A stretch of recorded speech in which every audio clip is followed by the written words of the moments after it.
good to go.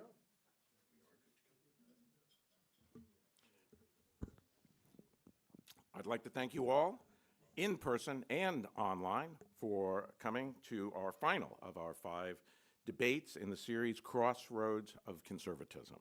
This is a series that we started last month, and we've had debates on whether or not the quality of life in America has improved or not as a result of economic changes, economic policy changes in the last few decades, on whether tariffs and subsidies are worth the cost, whether the government should directly support families through expenditures and other policies.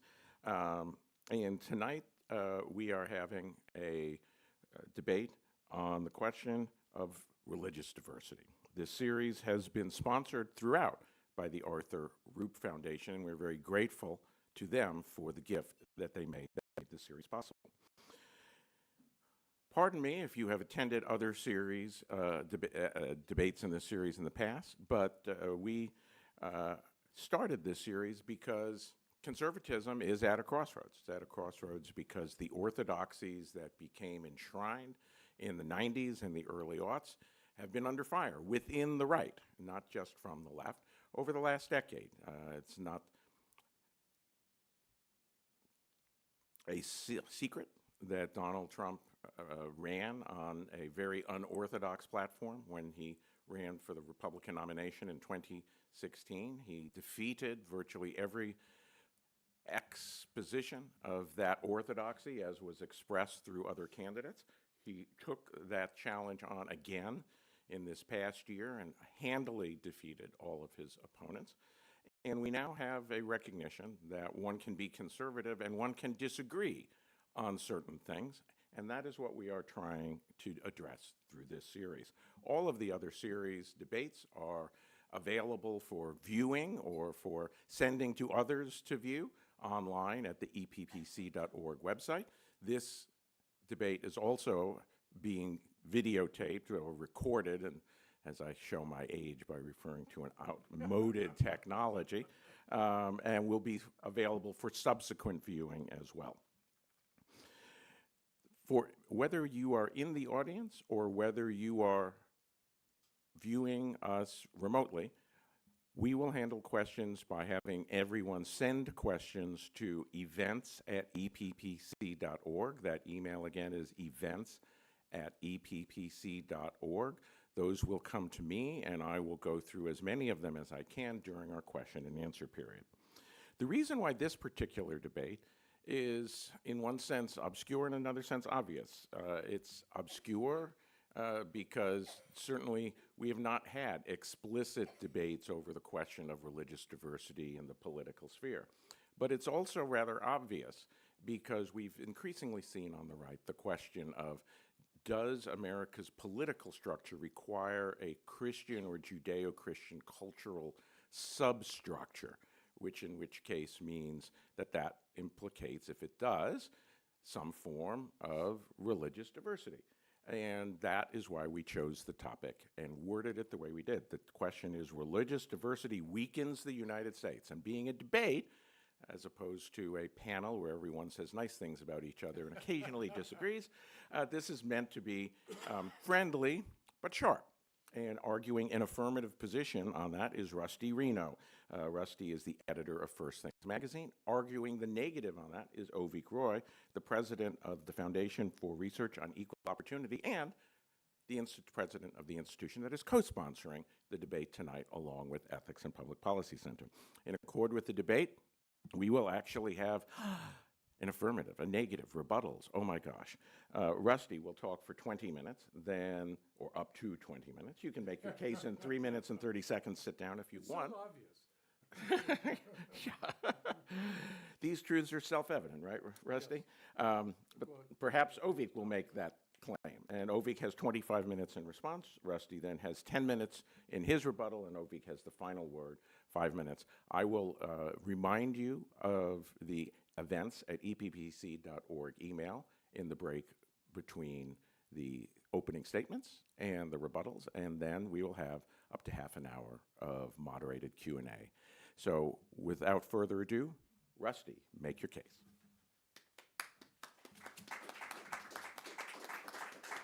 thank you so much for having me. It's a great opportunity to, as you say, Henry, a topic that is really fundamental to our history, but doesn't really get discussed in our political debates at present. So the question before us is straightforward. Has religious diversity weakened America?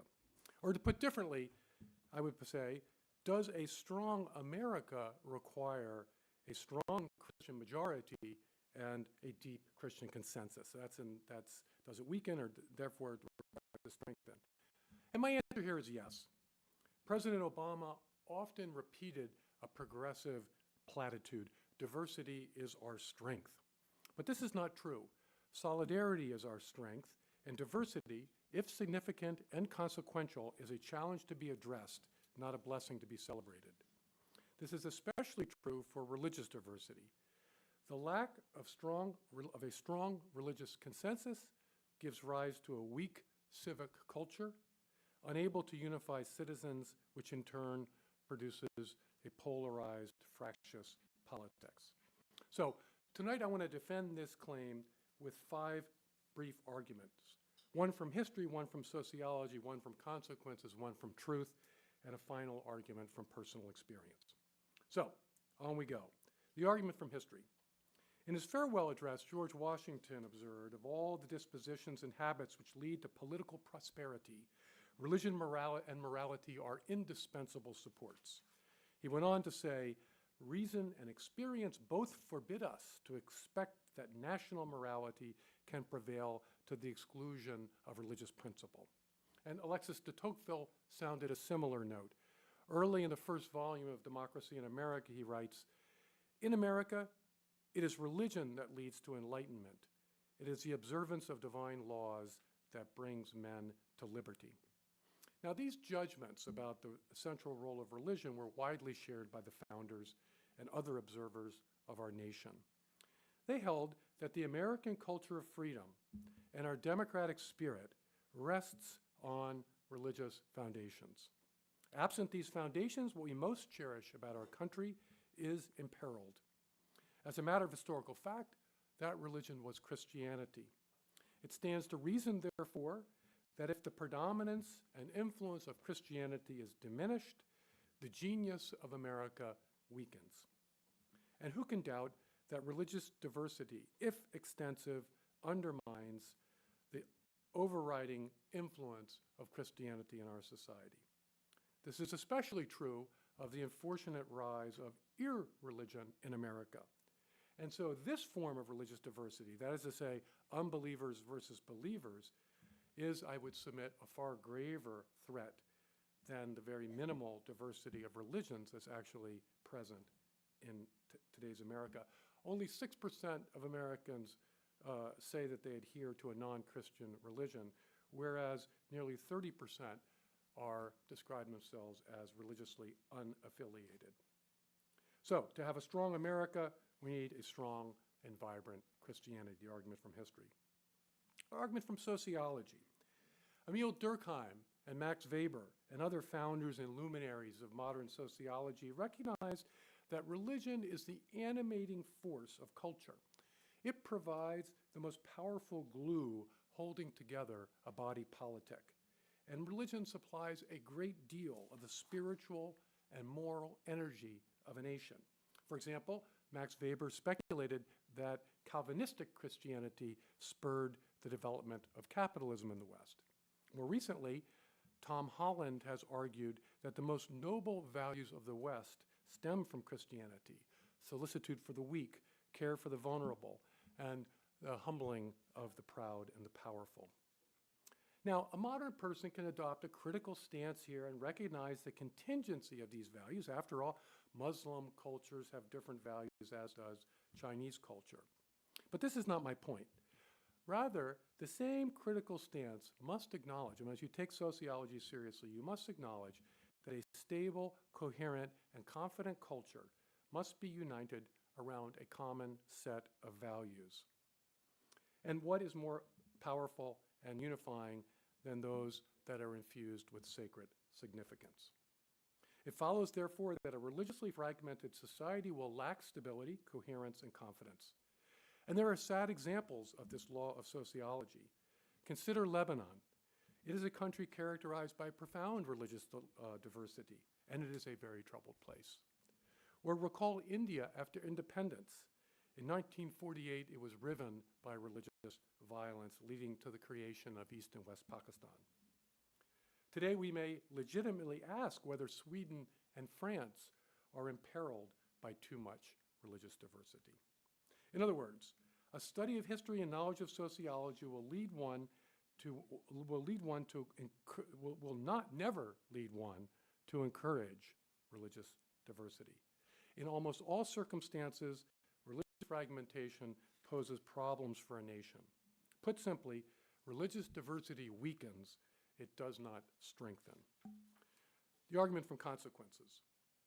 I've adduced examples of Lebanon and India, but in this instance, I have a different consequence in mind.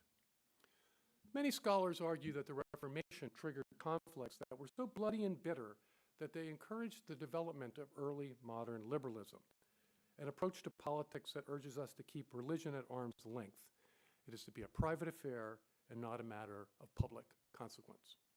Now, I don't want to give a disquisition on the history of modern politics and culture, but one does not need a PhD to recognize that the religious diversity of Europe after the Reformation, its fragmentation into Protestant and Catholic camps, spurred the rise of secularism. The upshot has been a new kind of religious diversity, the divide between those animated by religious convictions and those who regard religion as a threat to reason, peace, and progress. In this conflict, religion has suffered many defeats, and the Christian influence over Western culture and politics has waned.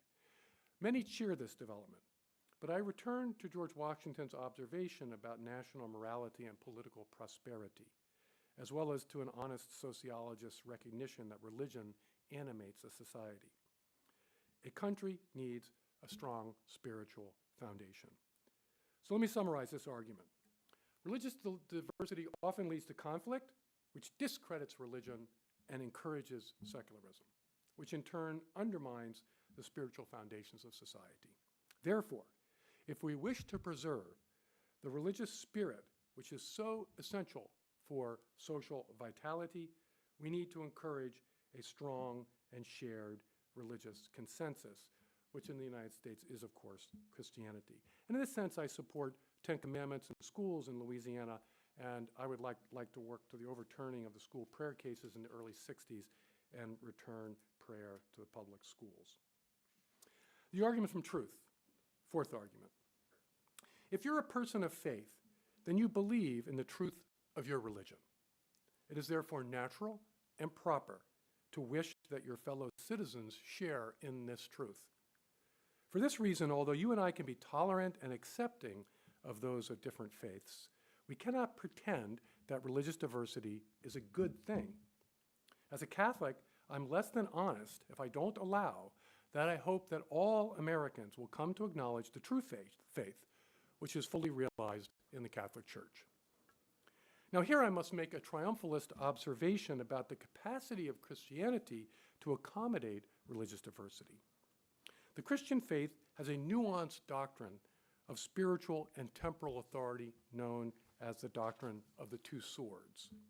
The church possesses spiritual authority, but Jesus teaches that his kingdom is not of this world. Thus, the governance of secular affairs rests in the hands of political authorities. And in this way, Christianity makes room for a proper secularity and does not endorse strict theocracy. Now, our Constitution enshrines a version of this understanding of the distinction between spiritual and political authority. Although the nation may be dominated by Christians, in the United States, one need not be a Christian to be a citizen. This important feature of Christianity, that is to say, its recognition of the legitimacy of secular governance, gives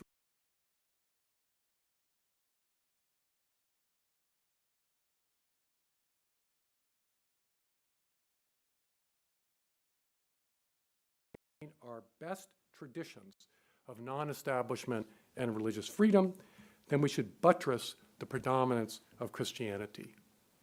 Religious diversity, if extensive, threatens this predominance. Again, this is especially the case as the percent of Americans who have abandoned Christianity increases, the diversity of the religious and the non-religious.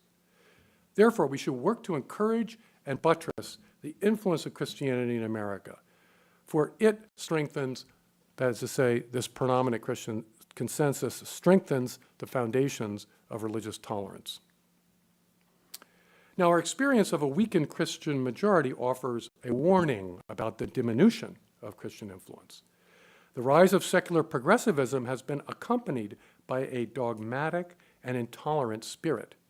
As some of my Orthodox Jewish friends have come to realize, a renewed Christian consensus in America is more likely to protect their communities of faith than the rainbow regime that claims to promote diversity and inclusion, but in fact delivers ideological homogeneity and ruthless punishment of dissent. In sum, religious diversity, especially the growth of the secularist ranks, weakens the Christian consensus in America. And this weakening undermines the spiritual foundations for a capacious culture and our tradition of limited government. You can think of Vogelin's notion of progressivism as a kind of political religion. True religion is the only antidote to the utopian ideologies of political religion. So finally, the argument from personal experience. I have a great deal of experience with religious diversity. My wife is Jewish. I've learned a great deal about Judaism as a consequence, and in view of the Jewish roots of Christianity, that means I've learned a great deal about Christianity as well. That said, I can report that religious diversity within a family presents difficulties. Raising children becomes a delicate affair.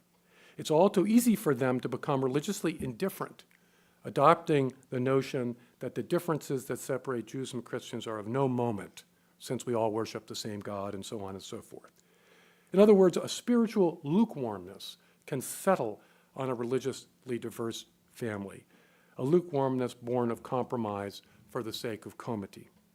Now, obviously, I love my wife, and more importantly, I'm grateful for her spiritual companionship, which has been indispensable as we've faced hard trials and severe losses. Moreover, it's a blessing to be married to someone who believes in God and accepts religious obligations, as compared to a person who is indifferent, to say nothing of being married to a militant secularist. And I think my wife would say the same things. Nevertheless, on many occasions, both of us have allowed that if one of us dies, we won't embark on another project of religious diversity in our personal lives. Better to be as united as possible, especially in the most important of all matters, those that concern our duties toward the Almighty. Now, of course, society is not a family, but it is also not a commercial enterprise or a bureaucratic organization. A society is a spiritual community, and that community is certainly capable of tolerating religious diversity. Our nation provides a shining example, I would submit. But diversity is not an asset.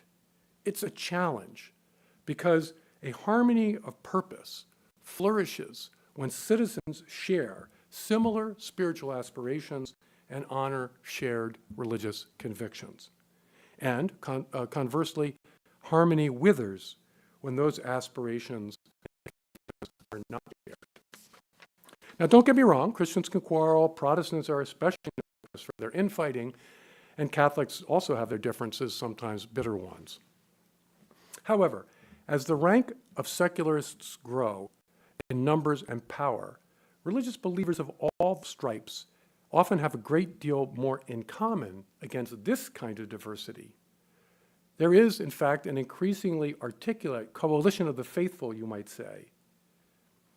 That said, my point remains, a confident Christian majority is necessary for a strong America. In that coalition of the faithful, the Christian component, given our history, is and should be the predominant player.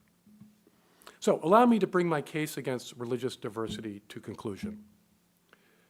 From our very beginnings, we were a nation of Protestant sects. Catholic immigration added still more diversity. Jewish immigration yet more. After the dramatic revision of our immigration laws in the mid-1960s, Muslim, Hindus, Confucians, Sikhs, followers of Afro-Cuban Santeria, and any number of other religions joined the mix. I'll readily admit that religious diversity in America is a fact. And as I've noted, that by far and away the most significant development in my lifetime has been the great increase of those who subscribe to no religion at all. But diversity as a fact is one thing, and I think that we have a duty and justice to accommodate that diversity as best we can. And I would remind you that it is a duty encouraged by Christianity, as I've argued. The more Christian America is, the more Americans will feel this duty and justice to accommodate the diversity that we have. But I'll state the gist of my arguments one final time. Our religious diversity does not make America stronger. It presents a challenge, not a blessing. We can meet this challenge. We are not Lebanon, or for that matter, France or Sweden. Because America, why are we not like that? Because America is still marked by a strong Christian majority. Wise statesmen and responsible citizens should recognize that our political prosperity, to use George Washington's phrase once again, depends upon encouraging this Christian dominance, when possible, and framing policies that minimize the growth of religious diversity in our nation. And especially, I would remind you again, especially to restrain the growth of the secularist faction. Again, I'm in favor of these Ten Commandments schools, these means that were traditional in American society to encourage piety in the young. So, in conclusion, a strong America requires a strong and deep Christian consensus. Thank you.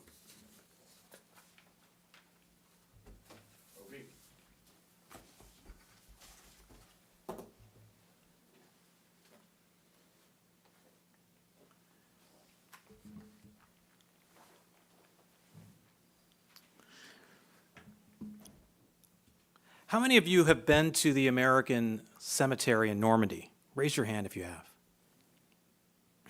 It's an amazing place, right?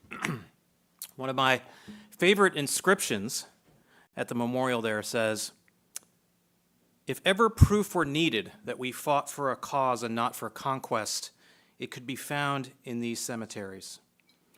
Here was our only conquest. All we asked was enough soil in which to bury our gallant dead." America emerged from World War II as the world's strongest nation. What's interesting about that, from the perspective of tonight's debate topic, is that in the decades prior to World War II, America had been riven by debates about religious diversity and its effect on the American character. In the 1928 presidential election between Protestant Herbert Hoover and Catholic Al Smith, Republicans constantly raised concerns about whether or not Smith would be more loyal to the Pope than to the United States. The prohibition of alcohol in the 18th Amendment, ratified in 1919, was the culmination of years of activism by WASP do-gooders, repulsed by hard-drinking Irishmen and Italians. Protestant politicians in 40 states passed so-called Blaine amendments that prohibited government funding of Catholic schools. Elite colleges like Harvard and Yale got rid of objective admissions tests and replaced them with so-called holistic admissions processes that supposedly elevated character and leadership, but were instead designed to keep out the Jews who were doing too well in the standardized tests. Anti-Catholic and anti-Semitic sentiment faded in the US after the war for a simple reason. No American who walks through the gravestones at Normandy, most with crosses, some with stars of David, some with the inscription, "Here rests in honored glory a comrade in arms known but to God." No American who walks through those gravestones thinks the ones with the stars of David or the ones with the Italian surnames are any less morally worthy than the others. When General George Marshall was asked what the secret was of American success in the war, he replied, "The best damn kids in the world." And it wasn't just the kids. Adult Jewish refugees like Edward Teller and Albert Einstein were critical to the American development of the atom bomb. If Germany had developed the bomb before us, the entire history of the world would be different today. It goes without saying that America would be much weaker and millions more lives would have been lost. America's embrace of religious diversity has literally changed the course of history.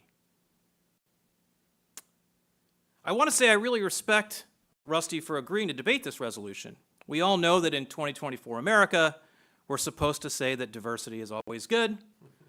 And so Rusty has taken the decidedly unfashionable side of this debate topic.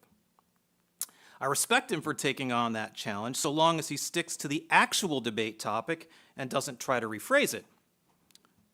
And I want to respond in kind. It would be really easy for me to simply stand here and say, religious freedom is good, the founders were wise, the First Amendment exists, and then sit down.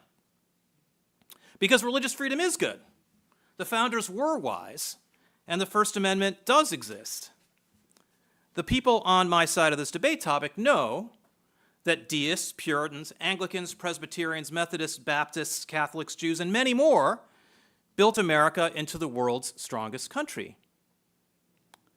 But I don't want to spend my time tonight preaching to the people who already agree with me. I'm a church-going Christian conservative, and I share the concerns that many Christian conservatives have about the state of our country. If you're concerned that too many kids are being born out of wedlock to single moms, I am too. If you're concerned that the time-worn principles of hard work and personal responsibility are being replaced by immediate gratification, I am too. If you're concerned that too many Americans are bowling alone and coming apart from their communities, I am too.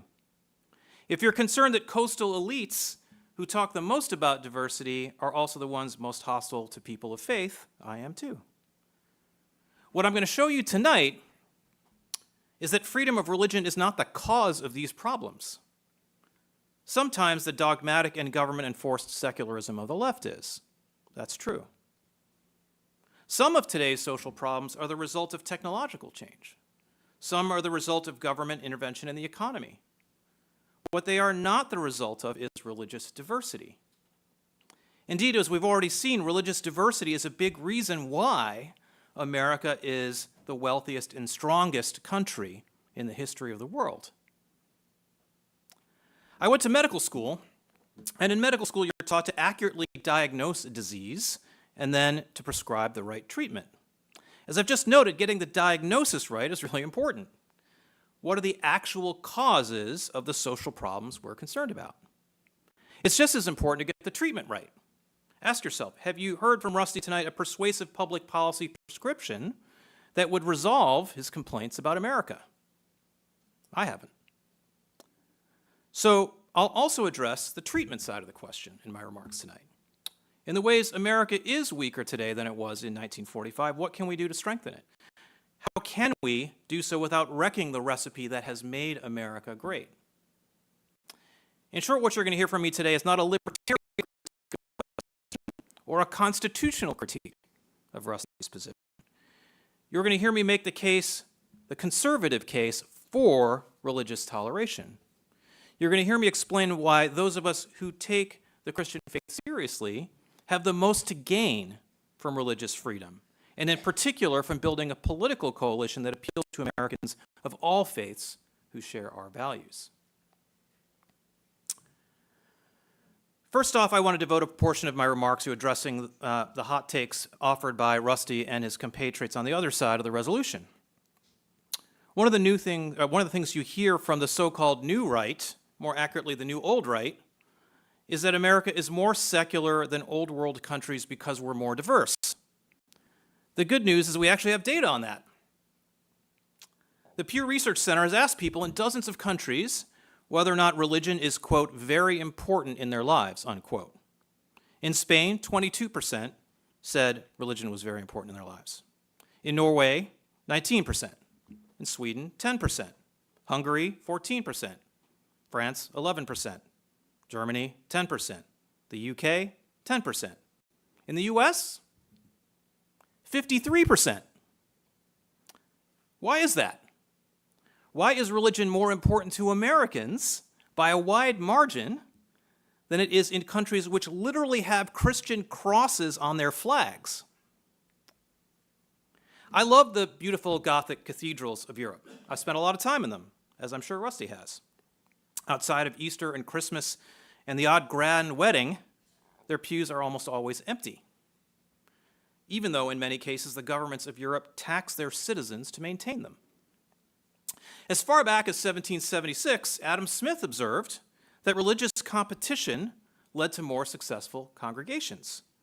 When religious institutions have to use persuasion to attract and retain their flock, as opposed to coercion and taxation, big surprise, the successful ones who actually stand for something have bigger flocks.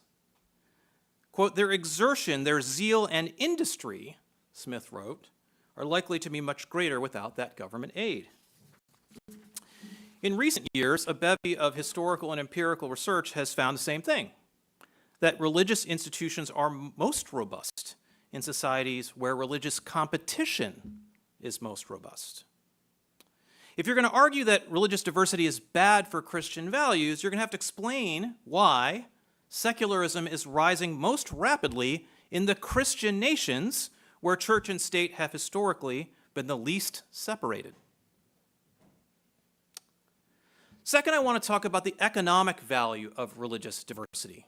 I understand that someone with a theological orientation might argue that who cares about the economic value of religious diversity? I'm going to argue that there is a theological value to the economic value of religious diversity. Let me try to explain. I mentioned in my opening the economic and military strength of America in the mid-20th century that enabled us to triumph in World War II, the welcoming of religious refugees from around the world that helped us win the war. In the decades since World War II, we've continued to be, and in fact extended our lead in terms of being the wealthiest and most powerful country in the world. Wealth isn't everything. Money isn't everything. I completely agree. But there is something that has been incredibly valuable and incredibly Christian about the American economic triumph and American military power. And that thing is peace. The last 80 years have been the most peaceful years in the history of Western civilization. Yes, there have been conflicts here and there, like the ones that we read about in the newspaper today. But overall, in the countries that we call, or we used to call Christendom, the period we live in now is objectively the most peaceful we've ever lived in. You know, at this time of the year, we'll often hear people express or utter the phrase, peace on earth, goodwill towards men. And we just don't think about it. Oh yeah, peace on earth, goodwill towards men. But that is the Christian message above all, isn't it? There are some people, perhaps some in this room, who have come to the conclusion that because they listen to Christian conservatives, the only thing that the Christian conservatism is about, or that Christianity is about what you do in the bedroom.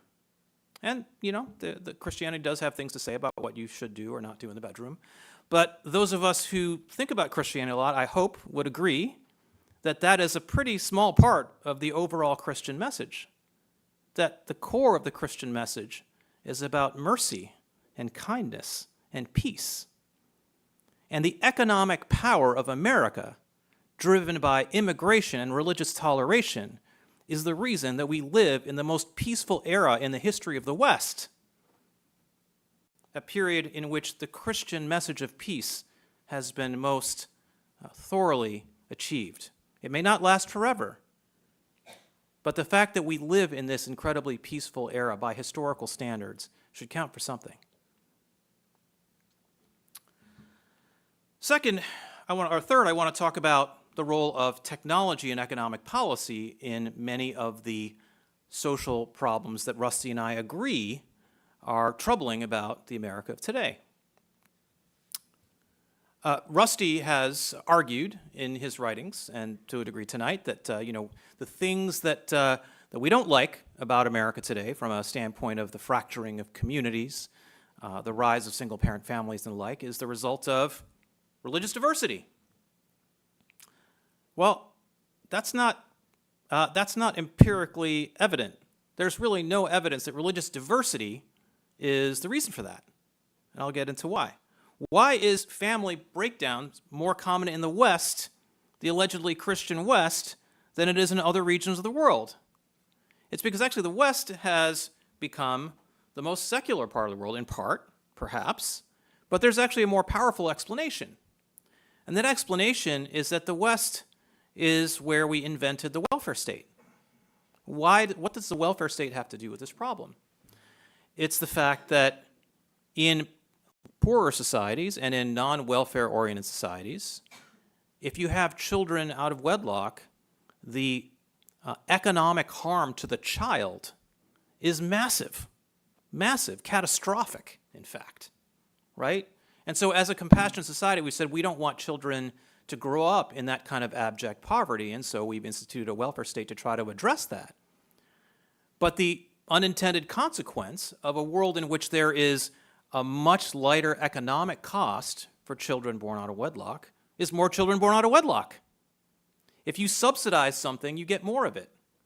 And that's not to say that we shouldn't have a welfare state, but that we should understand that one common thread of where illegitimacy and family breakdown has exploded is the degree to which the welfare state enables it. Another thing we need to address, which Rusty didn't address in his remarks because it might lead him in more controversial territory, is the role of technology in changing the role of women in society.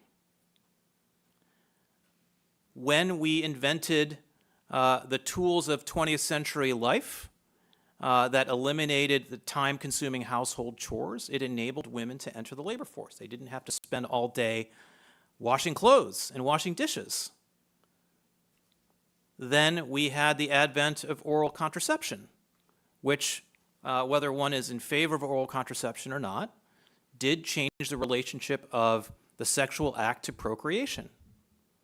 Now, I know that there are people, Orthodox Catholics to some degree, there's some who argue that we should, they're not in favor of that. They're not in favor of oral contraception. That's fine, you can make that argument, but good luck actually persuading more than 5% of the population that we should ban oral contraception. So if we're not going to ban oral contraception, and we're not going to ban the washing machine, and we're not going to ban the dishwasher, and we're not going to prevent women from entering the workforce, we have to accept that the role of women in society is going to be different than it was 200 years ago. And the nature of economically empowered women in society creates a lot of effects that change family dynamics in ways that we who live in the 21st century have to think about. We have to find ways to make family life more compatible with families where both women and men are working. We can say all we want that some women don't want to work or some men don't want to work, and we want to create the economic room for there to be one-parent families again. I believe in that. We should have an affordable country in which one income is enough to sustain a family. But if both people do want to work, that's okay too, and we have to be, as a society, willing to embrace that and find opportunities to have thriving communities in which both people work. Another thing I want to mention is Keynesian economics. Now you might think, what does Keynesian economics have to do with our debate topic? Quite a bit. Because it was the consensus of John Maynard Keynes and his acolytes that the thing we have to prioritize above all else to grow our economy is consumption. And when necessary, we need to stimulate consumption by spending money we don't have and keeping interest rates very low so that people will borrow more and save less. That is the doctrine of economics that has ruled the United States since the end of World War II, and especially since the departure of the United States from the Bretton Woods Accords in 1971, which was done, by the way, by Richard Nixon. Since 1971, what have we had? An explosion in the federal debt, an explosion in an obsession with consumption, because that's literally what economists are manipulating us to do. They're making borrowing cheap and saving expensive. by saying that, in order to do that, that's going to stimulate the economy. The GDP will be statistically higher if you borrow money to buy that new car, that new house, instead of saving, and spending your cash on it. That's economic policy that's eroded something very important about a virtuous society, a society that is future-oriented, that is thinking about future savings and future generations rather than the ones present today. Finally, I think it's really important that we mention the role of the courts, particularly the Supreme Court in the mid to late 20th century, in enforcing secularism, right? Remember, the debate topic is not that secularism has weakened America. It is that religious diversity has weakened America. But the jurisprudence of the Supreme Court and other government actors in the late 20th century went far beyond supporting the First Amendment. It was a radical interpretation of the First Amendment that said any public expression of religion violates the First Amendment, right? That is not what the First Amendment says, nor was it the intent of the framers. It was a later interpretation by the courts that, in fact, for example, if the state gave you money, $5,000, and then you use that money to send your kid to a Catholic school, the Supreme Court of the late 20th century said that was a violation of the First Amendment. Well, why? If you get the $5,000 and you want to take it to the school of your choice, that's not the establishment of religion. We don't say that if your Medicare dollars end up at a Methodist hospital that you violated the First Amendment. We don't do that, right? It was a political decision by the courts to say we want to continue to defund and weaken religious education by creating this jurisprudence, but they were wrong to do so. And what's been really encouraging about the Supreme Court we have today is that they've liberalized, capital L, liberalized that jurisprudence by arguing that, in fact, religious liberty requires the government to not put its thumb on the scale in favor of secularism, to treat secularism and religious institutions equally, and to allow people to have those resources to educate their children in the way of their choosing. Next, I want to talk about how religious diversity strengthens family values. There's a lot of talk about how, well, gosh, all these immigrants, they come in here with their religious diversity, and that's why, American values are falling apart. But if conservative American values are the values of family, personal responsibility, education, hard work, the most conservative demographic group in America is Asians. The divorce rate for non-Hispanic whites is 40%. For Asians in America, it's 21%. The teen birth rate for whites is 17%. For Asians, it's 8%. The illegitimacy rate for whites is 29%. For Asians, it's 16%. 36% of white Americans have a college degree. 54% of Asian Americans do. In 2015, the median household income for whites was $63,000 a year. For Asians, it was $77,000 a year. I grew up in one of those families, and I can tell you, this argument that somehow we didn't have, we had a fractured community where we just didn't get along with each other and didn't go bowling, it's ridiculous. No more cohesive communities exist and have existed in America than immigrant communities. We got together on weekends, we got together for birthdays, we got together to celebrate achievements of our other immigrant families. We spent time together to learn about our heritage.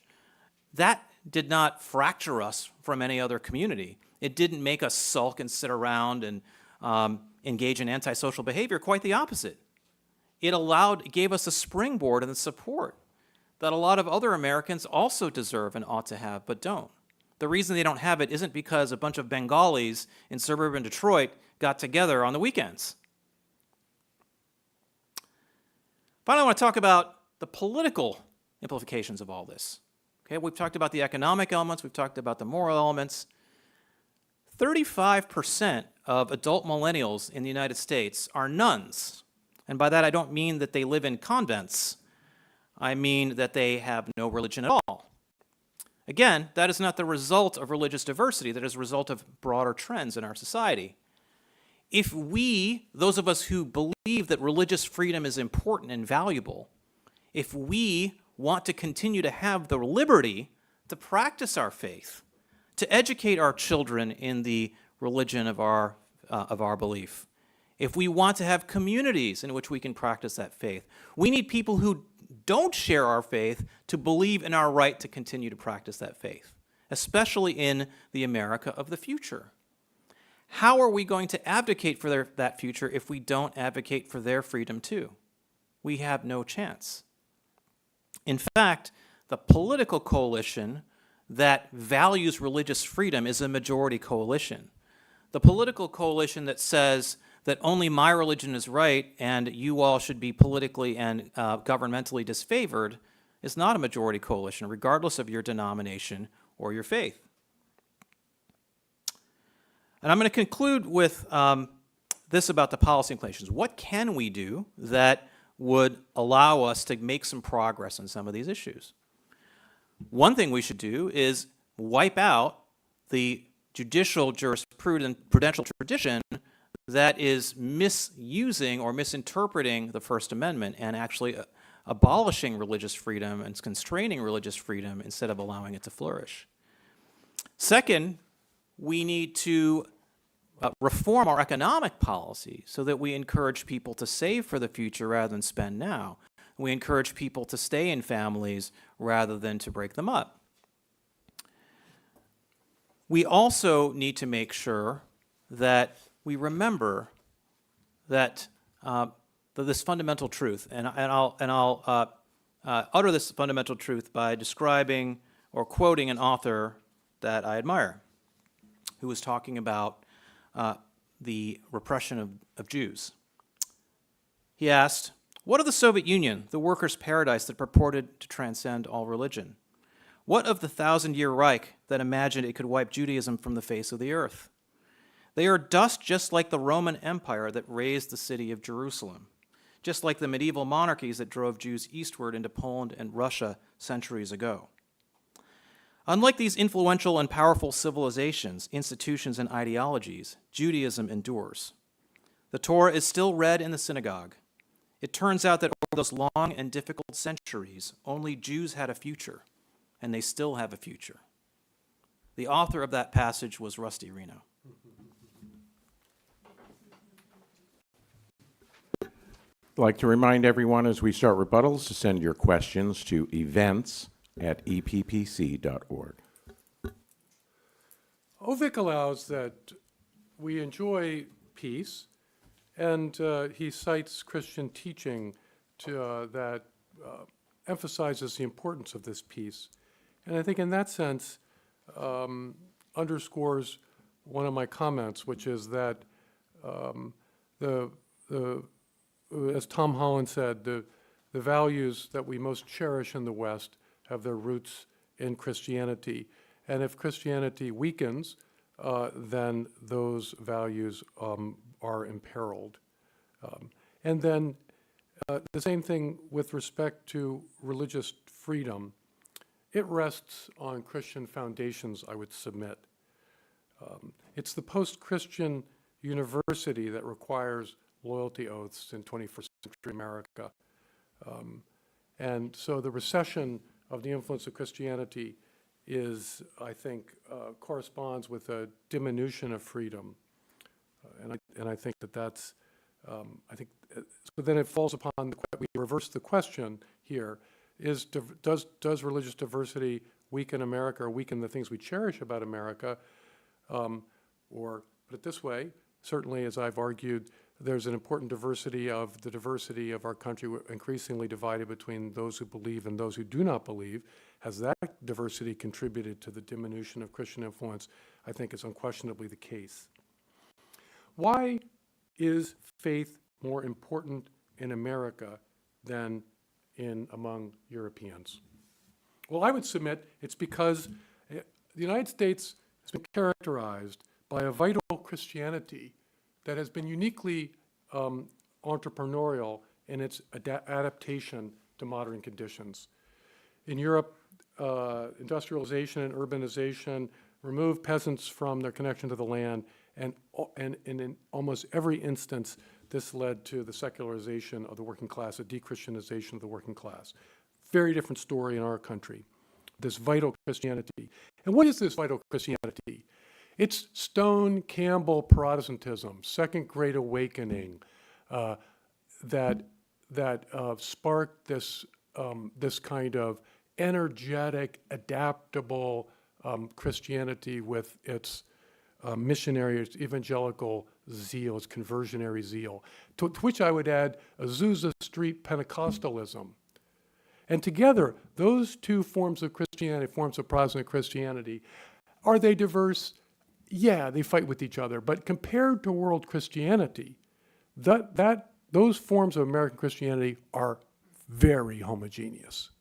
They're very, any Copt would look at them and be unable to distinguish them as one sect from another in this distinctive American kind of Christianity. So I revert to my point. It's homogeneity of our Christian nation that has produced its most powerful fruits. And I would allow too, Avik's point. Part of the vitality of Christianity in the United States, and the reason that more than 50% of our religion is important, part of that is the renewal of zeal through immigration. But note well that it has been the immigration of overwhelmingly Christians. Contrast that with Europe, where Muslims have immigrated, and they may bring with them zeal, but it doesn't seem to promote the zeal of Christians. Instead, it generates conflict and demoralization.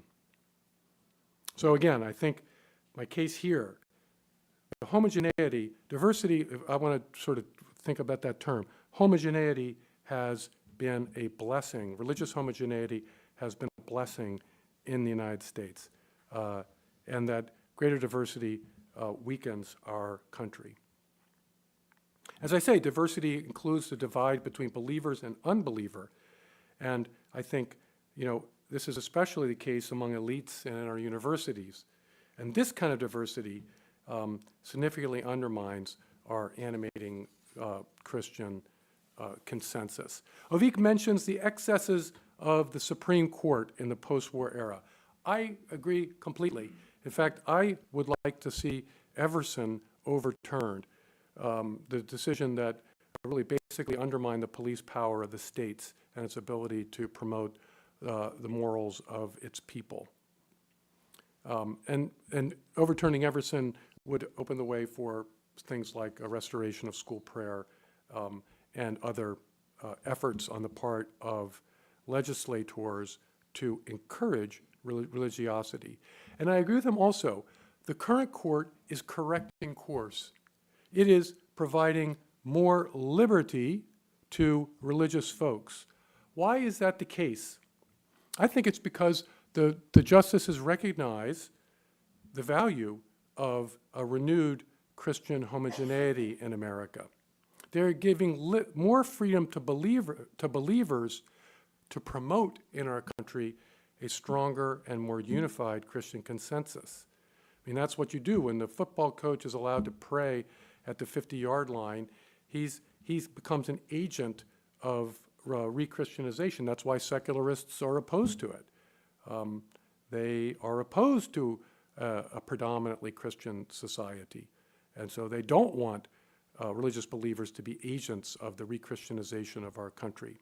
So I do think that the justices implicitly recognize that our country is at risk of losing a homogeneous Christian consensus, and that it, and in that sense, becoming fragmented into Christian and non-Christian, where the non-Christian is overwhelmingly the irreligious and not the other religious. But they recognize the importance of this homogeneity for restoration of this homogeneity for sustaining the very best aspects of our society. Finally, I would say that Judeo-Christian is a topic, I endorse the notion of a Judeo-Christian culture, or maybe I would use the term more a biblical culture, a culture for whom the DNA is found in the Bible, and it's the sweep of the Bible from Genesis to the book of Revelation. But Judeo-Christian is an intellectual construct. The Bible has to be read. It has to be embodied in living communities of faith. So I return to my main point. As a matter of historical fact, that our Judeo-Christian heritage can only be sustained insofar as it's embodied in vibrant, vigorous, living communities of faith, and they will, by default, be overwhelmingly Christian. And if that overwhelmingly Christian element is weakened, then I would submit the Judeo-Christian values that we cherish are also at risk. Thanks. All right, last word, Avik. Questions, events at eppc.org.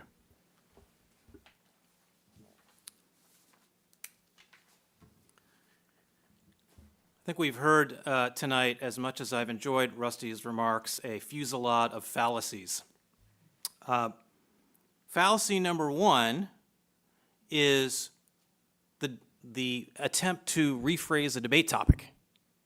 The debate topic was not resolved that religious diversity is good when it comes to Christian denominations and Judaism, but bad when it comes to non-Christian and Judeo denominations.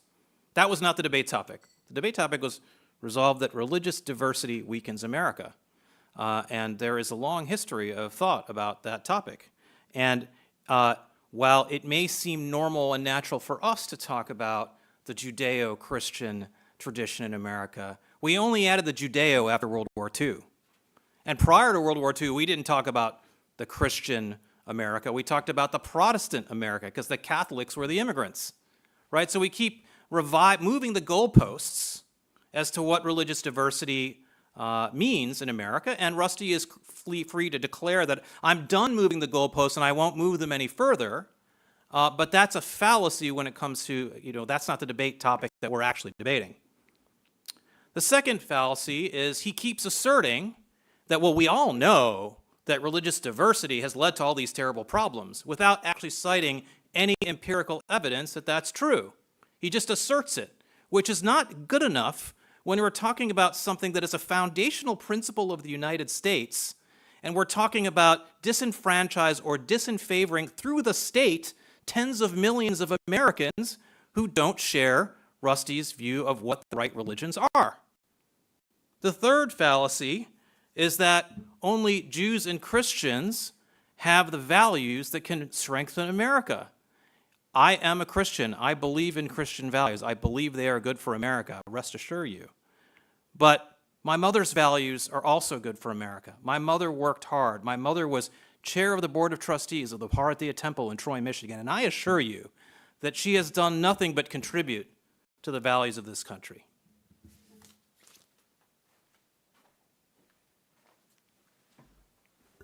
Okay, well, let's start with the questions. Question for Rusty. Is there not a set of principles attainable through natural law which can preserve both religious diversity and a strong American moral foundation? Cannot natural law be the unifying foundation for American identity? St. Thomas taught that revelation achieves two ends. One, it reveals to us, God reveals to us truths we cannot know by natural reason. And the other is that God renews our knowledge of natural truths that original sin has clouded our grasp of.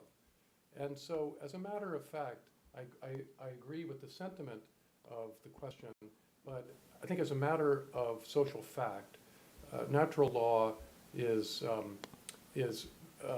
more vividly affirmed among religious believers, biblical believers, than a secularist who may ascribe to it as a philosophical principle. Okay. You want to comment at all, Ovi? You don't have to. No, it's all right. Okay. Question for you. Since all religions contain an underlying anthropology, can the U.S. maintain a strong moral cultural foundations if religions have antithetical anthropologies? In this case, would not religious diversity cause the American project to self-destruct over time? I'm not sure I completely understood the question, but I think the questioner is asking if there are religious faiths that are antithetical to the American anthropology. Would that be bad? In theory, yes, if such a religion were to exist. And I think that, Rusty in his rebuttal, or sort of rebuttal, because he agreed with a lot of what I said, he mentioned the specific case of Islam and how in Europe, Islamic immigrants are, there's a certain amount of social disruption that's happening in Europe in the competition between what we might call radical or fundamentalist Islam and Western, more secular societies. I think that's something to be taken seriously. It may be that some immigrants, and it's not necessarily about their faith, but about the particular implementation of their faith, that is not compatible with coexisting with the West. Radical Islam is, by definition, a religion that does not actually believe in religious toleration, right? When you compare that to, for example, other implementations of Islam in which non-Muslims were tolerated but simply taxed in the Middle Ages, right? That's another form of Islam. And there's, of course, many Muslims who live in the United States and in the West and are very much supporters of religious toleration. Muslims who live in Israel, who believe in the Israeli model, right? So it's not all Muslims who have that antithetical or antagonistic approach. And it is appropriate in the context of admitting people into a country to determine whether those immigrants believe in the values of the society that they are immigrating to. I think that is a perfectly legitimate role for the state in saying, okay, if you're coming to this country, do you actually believe in the values of this country? And if you sincerely do, then it shouldn't matter actually what your faith is, because, or at least among the major institutional faiths, I think all are, theoretically at least, compatible with the Western values. So I think that's where I'd put it, is like, should immigrants embrace the values of the country that they're immigrating to? Absolutely. And I think Hindu immigrants can do that. I think Buddhist immigrants can do that. And I think Muslim immigrants can do that. That doesn't mean all do, but that's where the immigration process has to do its part. Do you want to comment, Rusty? I do think that freedom... For sake of the people online, yes, please. Freedom, I would say there are two elements of what Christianity, its anthropology. One is the unique role of freedom. Faith cannot be coerced. That is a key element, fundamental element of Christianity. It's there in the beginning. The church fathers emphasize it. Another element, again, and this contributes to Western culture. Another element is distinctive to Christianity. To be a Christian is not an ethnic a loyalty. St. Paul, there's neither Jew nor Greek, neither slave nor free, neither male nor female in Christ Jesus. So it's not a form of ethnic membership, it's not class-based, and it's not either exclusively male or exclusively female.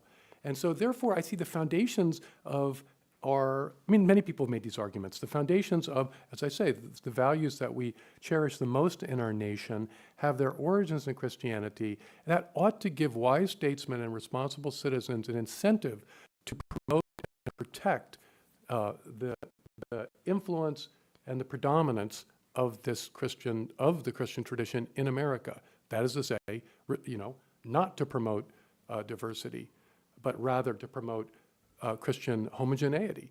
I want to use that strong word. I want to add something quickly, which is that I'm glad Rusty brought up the point that a lot of times the conversation about religious immigration or faith-based immigration or the faith of the person who's immigrating is really a proxy for ethno-nationalism. And I think that's important for us to make sure that we're distinguishing here, because there are a lot of people who will say, well, I don't like those Muslims or those Hindus or whatever.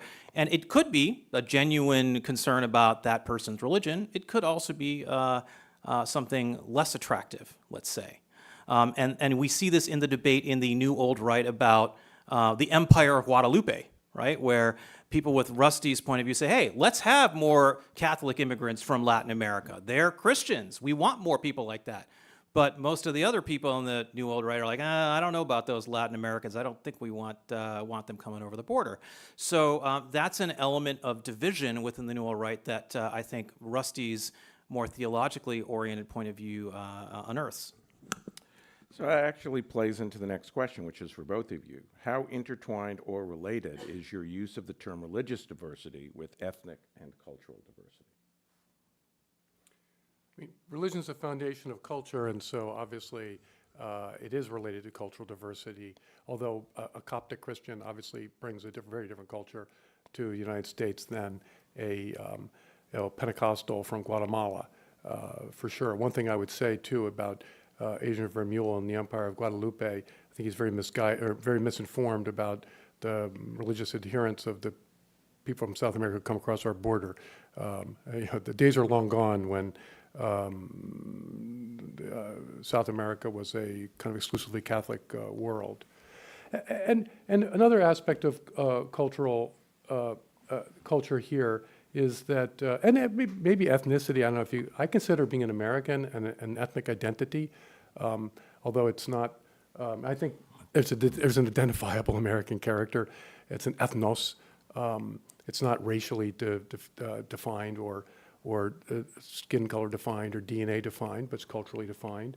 But I would say, to Avik's point about always moving the goalposts with diversity, actually, I support the old Protestant America argument. I think that our American Christianity is Protestant.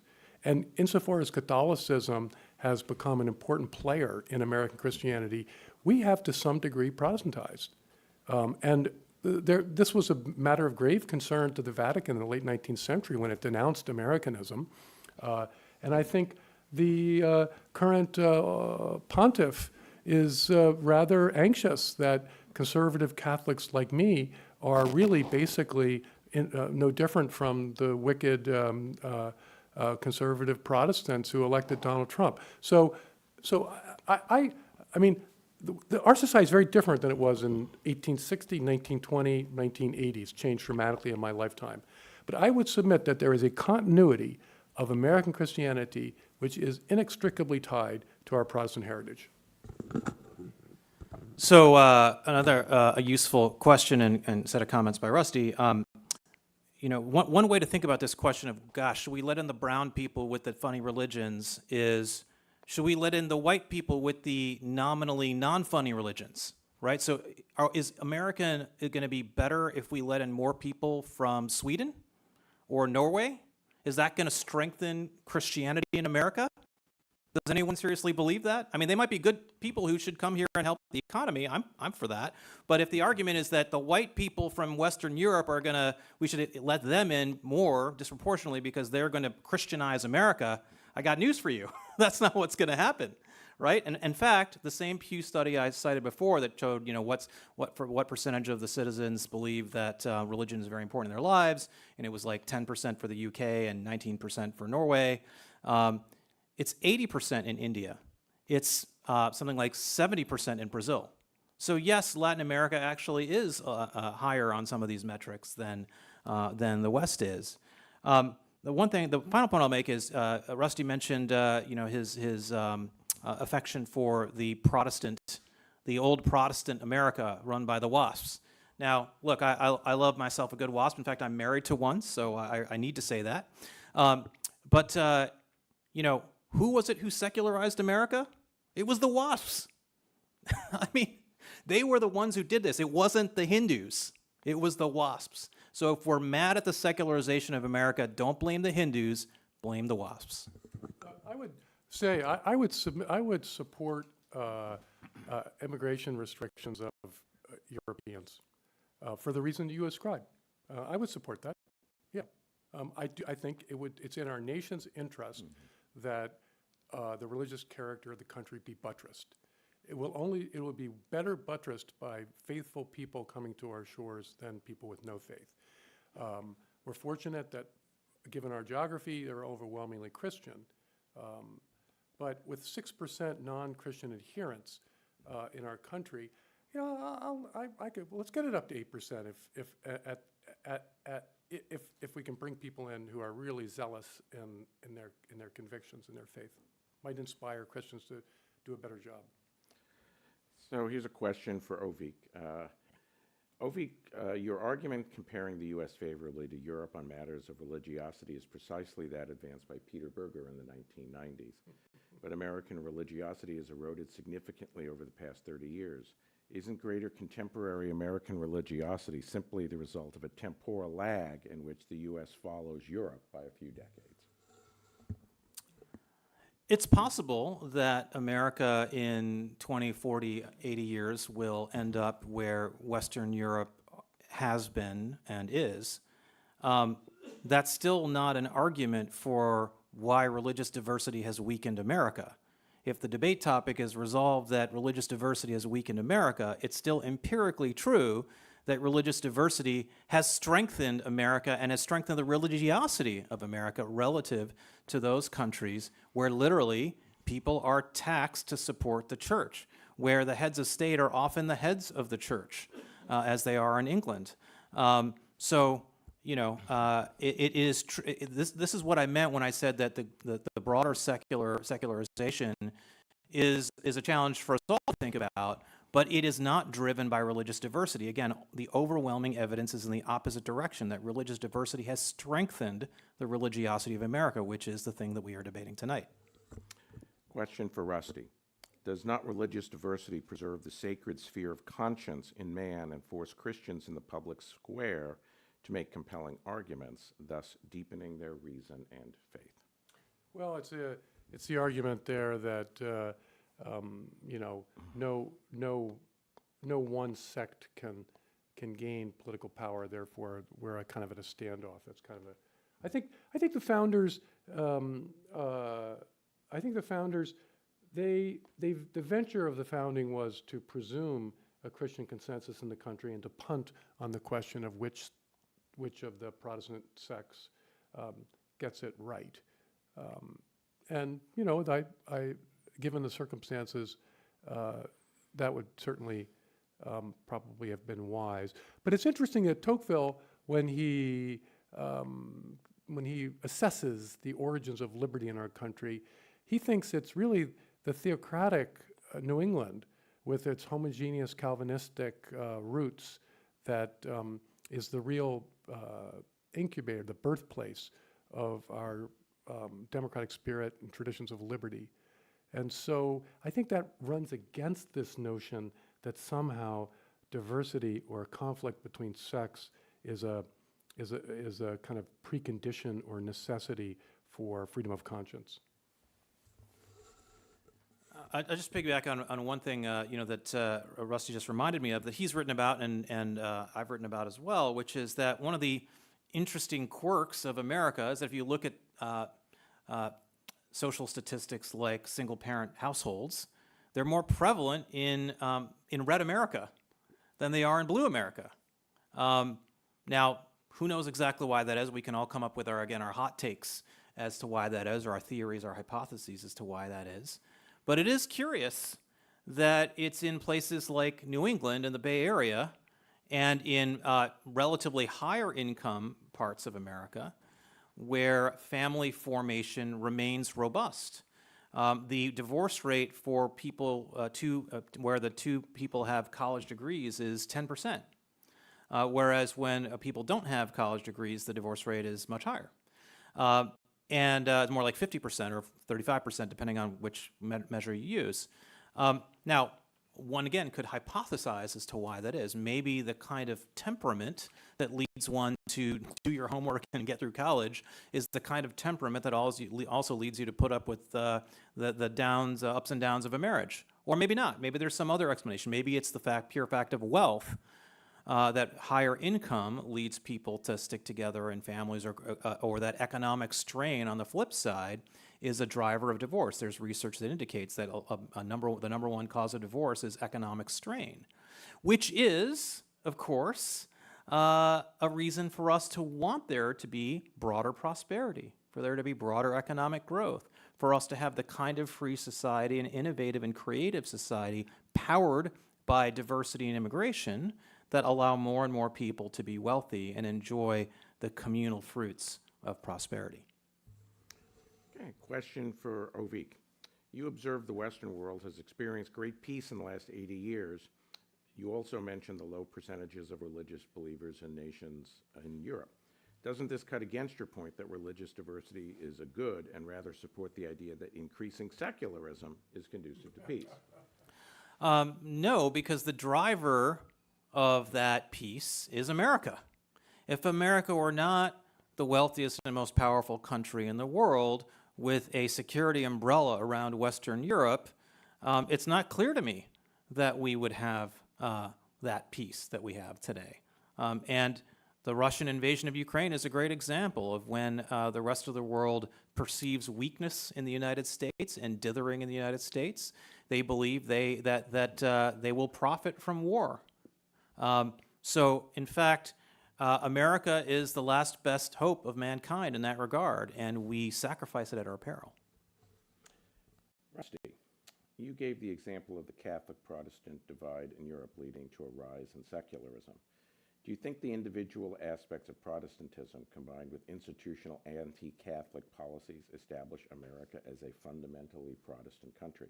Is this individualism an impediment to national unity? Could you, just the last two sentences again? Last two sentences. Do you think the individualistic aspects of Protestantism combined with institutional anti-Catholic policies establish America as a fundamentally Protestant country? Is this individualism an impediment to national unity? I mean, that's the genius of our Protestant Christian heritage, is that the Christianity unifies. It actually, of course, and it also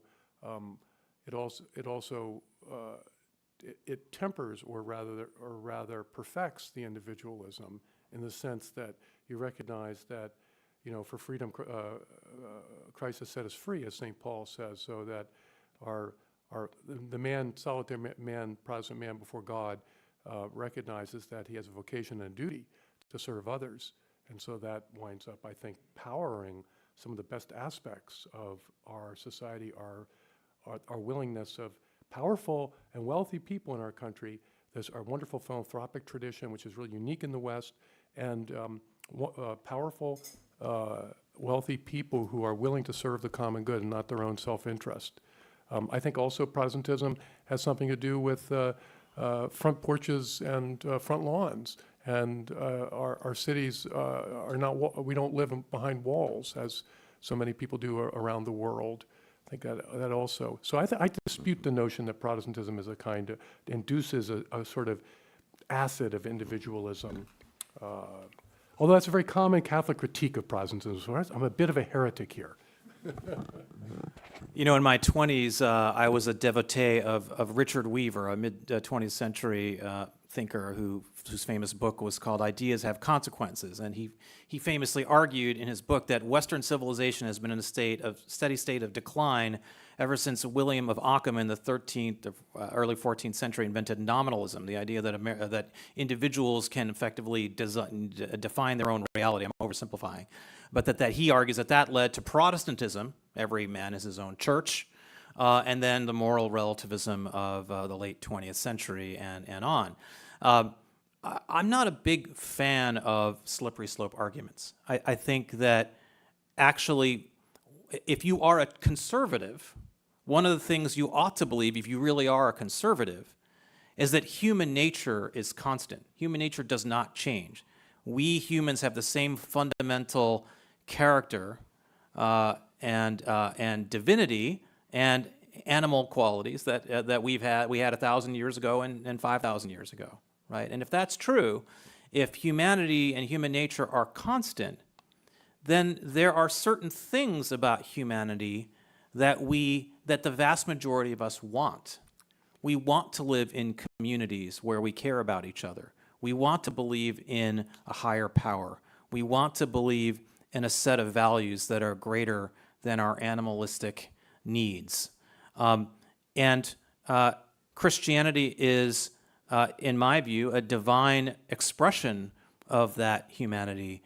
But we shouldn't forget what G.K. Chesterton called the natural Christian, that there are plenty of people who can embrace and embody those values who may not be exposed to or familiar with the Christian revelation. Question for Avik. How would Mr. Roy respond to the observation that the Democratic Party's wavering on support for Israel is due to increasing Islamic presence in the United States?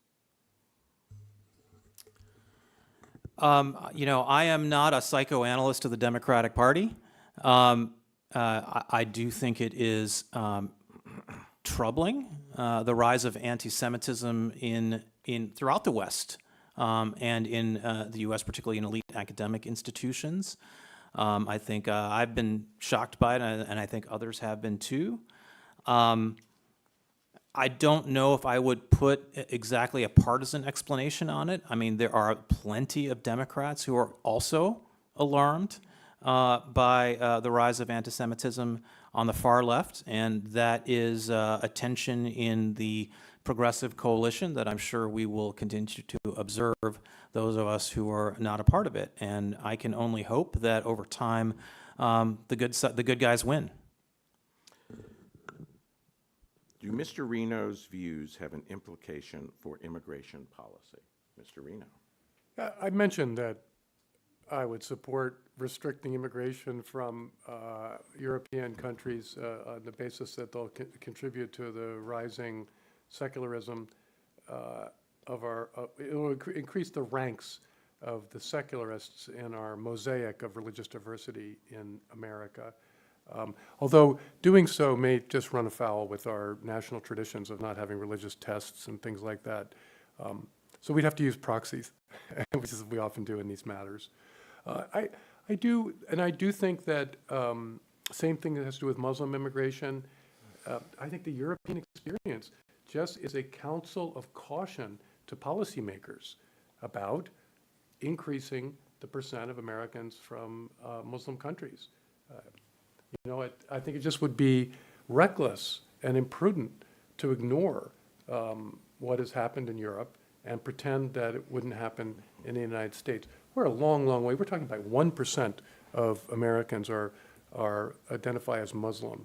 So we're a long, long, long, long, long way from where France or Sweden or the Netherlands are, or Great Britain.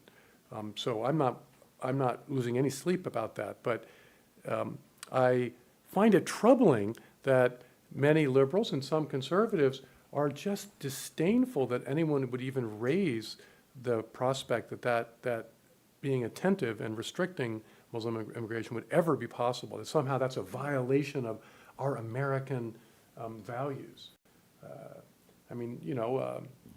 As I say, I think our American values are deeply rooted in our Christian heritage, and the diminution of that would put those values at risk. And as I said, it's the threat, and Avik and I here agree on this. The threat is not coming from Sikhs or Hindus or Muslims. The threat is coming from a faction, a religious faction, an irreligious and anti-religious faction that has generated its own substitute religion. I think Josh Mitchell's quite good on this. Eric Fogelin as well, as I mentioned from 2 generations ago, that millennialist, utopian, political ideologies are kind of perverted forms of religion. And so absent a strong expression of true religion, you're going to get dangerous, false political religions. And those are a real threat, as we've discovered during the woke revolution. These are a great threat to our, when you get secular political leaders like John Kerry saying that the First Amendment's a problem that we're going to have to deal with. This, like I say, I think this is a fruit of the decline of Christianity. It's not a consequence of Catholic bishops having too much power or evangelical pastors being too fundamentalistic. I agree with the first part of Rusty's answer, or disagree with the first part of Rusty's answer and agree with the second part, which is the first part. He said, well, we shouldn't have a problem with saying we're just going to blanket ban people from Muslim countries. And then he said, no, actually, there are these bad kind of, sector, sects of Muslim Islam, and there are other Muslims who might actually be constructive contributors to the United States. I think the first is actually, I wouldn't go so far as to call it un-American, because we have had in American history periods where we've had quotas on the basis of nationality from the 20s to the 60s, a brief period of time, I guess, over the course of our history, but we have had them. So that's, you can't say it's totally un-American. We have had them, but they are contrary to the spirit of America, I would say, to say just we're just going to assume that people from this country are all bad people. I think it's much more American to treat people as individuals and say, do you as an individual want to come here for the right reasons? And if you do, we should believe correctly, factually, that people who are immigrants to this country from Syria, from Iraq, from Pakistan can be great Americans. In fact, many are. Last question. Avik, you mentioned the close-knit nature of immigrant communities. Given that such communities are often ethnically, culturally, and religiously uniform, it would seem to be a point in favor of uniform religious identity. Following your argument, these communities should be weaker than they are. How would you respond to this dilemma?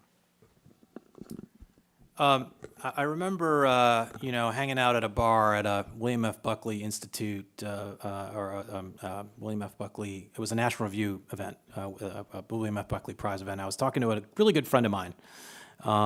We're at the bar, we're drinking, we're talking about immigration. Comes up when you're hanging out with conservatives, right? And he's like, these immigrants, they just need to assimilate. Why can't they just assimilate? And I looked at him, and I'm like, you know what?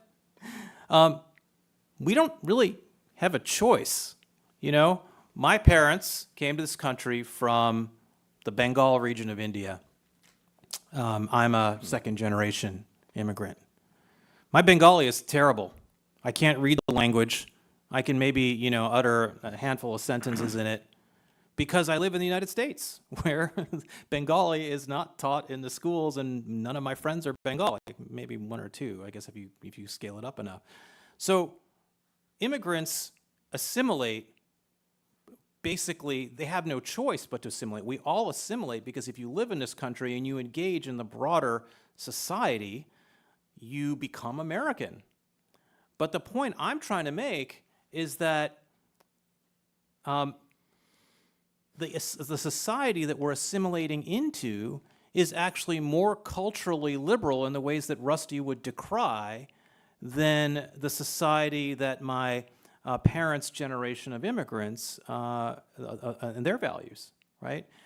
They came to this country, and by me and my generation assimilating into America, that generation is more culturally secular and more culturally liberal than it was before. That's not the immigrants' fault. That's America's fault. That's the West's fault. And we should start asking questions about why it is that the West is the most secular region in the world if Christianity, if state-sponsored Christianity is the solution. Right. Well, please join me in welcoming both of our debaters for a fine interchange of views, and thank you very much for joining us in person and online.